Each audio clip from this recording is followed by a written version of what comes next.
Hai,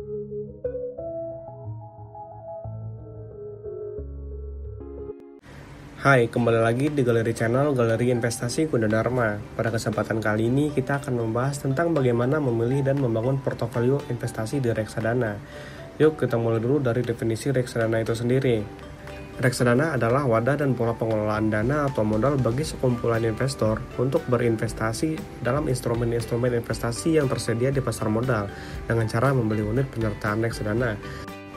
Reksadana itu sendiri terdiri dalam beberapa jenis. Yang pertama adalah reksadana pasar modal. Tujuannya untuk menjaga likuiditas dan pemeliharaan modal. Risikonya relatif lebih rendah dibandingkan reksadana jenis lainnya. Yang kedua adalah reksadana pendapatan tetap. Tujuannya adalah untuk menghasilkan tingkat pengembalian yang lebih stabil. Risikonya lebih besar dibandingkan reksadana pasar uang. Yang ketiga adalah reksadana campuran. Tujuannya adalah untuk pertumbuhan harga dan pendapatan. Risiko reksadana campuran bersifat lebih moderat dan berpotensi tingkat pengembalian yang lebih tinggi dibandingkan reksadana pendapatan tetap. Dan yang terakhir adalah reksadana saham. Tujuannya untuk pertumbuhan harga saham atau unit dalam jangka yang panjang. Risikonya relatif lebih tinggi daripada reksadana pasar uang dan reksadana pendapatan tetap, namun memiliki potensi tingkat pengembalian yang lebih tinggi. Lalu bagaimana cara kita memilih reksadana yang tepat untuk membangun portofolio reksadana kita? Yang pertama adalah kita harus mencocokkan terlebih dahulu tujuan keuangan kita.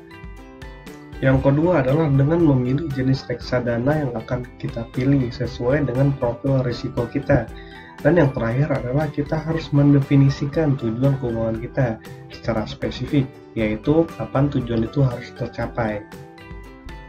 Jadi misalkan Anda ingin berinvestasi di reksadana dengan tujuan membayar uang sekolah anak Anda yang jatuh tempo 6 bulan lagi, Anda bisa berinvestasi pada jenis reksadana pasar uang karena risikonya lebih rendah.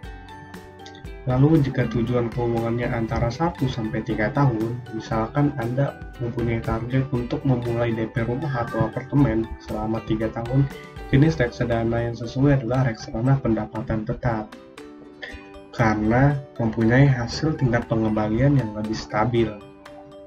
Lalu yang terakhir adalah jika Anda ingin berinvestasi dengan jangka yang panjang seperti untuk menyiapkan dana pensiun, mempersiapkan warisan untuk anak, jenis reksadana yang sesuai adalah reksadana saham yang memang diperuntukkan bagi investor dengan tujuan keuangan di atas 5 tahun.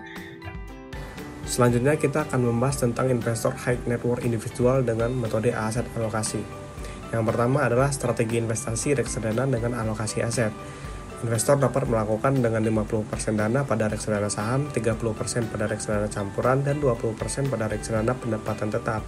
Yang kedua adalah aset alokasi bukanlah ilmu yang pasti, melainkan lebih pada suatu seni melakukan pengelolaan dana. Yang ketiga adalah strategi bagi investor konservatif, yaitu dapat melakukan strategi 50%-70% dana ditempatkan pada reksadana pendapatan tetap. Dan sisanya dibagi 3, yaitu antara reksadana pasar uang, reksadana campuran, dan reksadana saham. Dan yang terakhir adalah strategi bagi investor agresif, yaitu dapat melakukan 70% dana ditempatkan pada reksadana saham, dan sisanya dibagi menjadi 3, yaitu antara reksadana pasar uang, reksadana pendapatan tetap, dan reksadana campuran. Sekian video pada kesempatan kali ini, sampai jumpa di video selanjutnya. Jangan lupa bantu like, komen, dan subscribe. Terima kasih.